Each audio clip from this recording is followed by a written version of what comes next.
పార్టీకి అధ్యక్షురాలిని. ఈ రాష్ట్రంలో నాకు తిరగాల్సిన అవసరం ఉంటుంది. ఈ రాష్ట్రంలో తిరిగినప్పుడు నాకు భద్రత కల్పించాల్సిన అవసరము ప్రభుత్వానికి ఎంతైనా ఉంది. కానీ అవేవి పట్టనట్టు ఒక మహిళ అని కూడా చూడకుండా, అధ్యక్షురాలు అన్న ఇంగితం లేకుండా ఈరోజు మేము అడిగినా కూడా మాకు సెక్యూరిటీ కల్పించడం లేదు అంటే మరి మీకు ప్రజాస్వామ్యం గురించి చిత్తశుద్ధి ఉందా? ప్రజాస్వామ్యం ఇది అన్న ఆలోచన ఉందా, గుర్తుందా అని అడుగుతున్నాం. మీకు సెక్యూరిటీ ఉంటే సరిపోతుందా? మీరు పెద్ద పెద్ద కోటలు పెద్ద పెద్ద గడిలలో కట్టుకుని మీరు బతుకుతే సరిపోతుందా? మిగతా వాళ్లకు ప్రజలకు భరోసా ఇవ్వాల్సిన అవసరం లేదా? ప్రతిపక్షాలకు రక్షణ కల్పించాల్సిన అవసరం లేదా?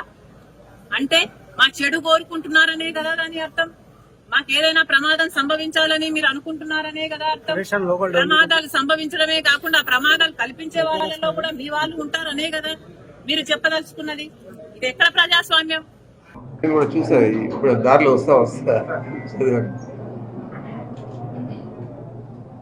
మరి మాకు ఇప్పుడు అది నేను చెప్పకూడదు. మాకెవరు ఇచ్చారు భద్రత? మేము కాంగ్రెస్ పార్టీకి వదిలేసి శాసనసభ్యుడిగా ఉండి బయట వచ్చాను. మాకు భద్రత లేకుండా చేశాడు ఆ రోజున్న ముఖ్యమంత్రి, అత్యుత్తమ ముఖ్యమంత్రి కిరణ్ కుమార్ రెడ్డి గారు. నాకు కానీ పార్లమెంట్ సభ్యుడిగా ఉన్న మా అంటే అప్పుడు కాలేదు మిథున్ కానీ మా తమ్ముడికి కానీ ఎవరికి మా కుటుంబానికే ఇవ్వలేదు. జిల్లాలో మేమే కదా అతనికంటే ధీటుగా పార్టీకి పనిచేశాం, కాంగ్రెస్ పార్టీకి. అతను నిమిత్త మాత్రుడు నా నియోజకవర్గంలో వచ్చాడు, గెలిచాడు నా పేరు వల్ల.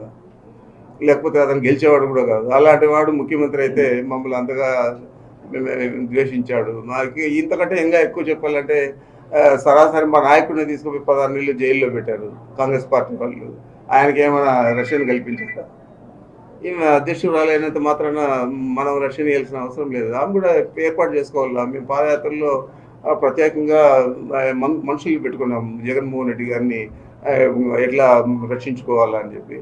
మీకు కూడా అలాంటి రక్షణ కార్యక్రమాలు కాంగ్రెస్ పార్టీ ఏర్పాటు చేస్తుంది. లేకపోతే మీకు మద్దతుగా నిలిచిన కేవీపీ రామచంద్రరావు, గిడుగు రుద్రరాజు, రఘువీరారెడ్డి వాళ్ళు ఎవరైనా చేస్తారు.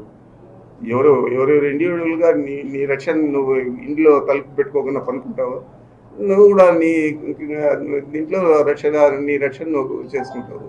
ఆ విధంగా ఆమె చేసుకోవాలా. ఇక్కడ వచ్చి వైఎస్ఆర్ కాంగ్రెస్ పార్టీనో లేకపోతే మా నాయకుడు జగన్మోహన్ రెడ్డి గారిను కించపరిచే విధంగా మాట్లాడడం అనేది చాలా దురదృష్టకరం. రాష్ట్ర ప్రజలు తేలుస్తారు, అది రాష్ట్ర ప్రజలు తేలుస్తారు.